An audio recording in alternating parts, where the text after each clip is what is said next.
بسم اللہ الرحمن الرحیم۔ گھر میں داخل ہونے کی دعا۔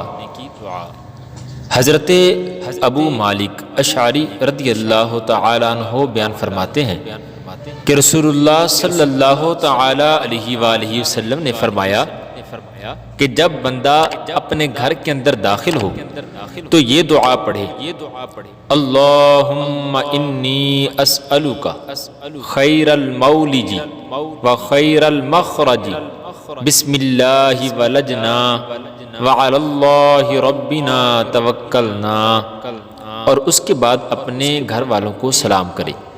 رواہ ابو داؤد۔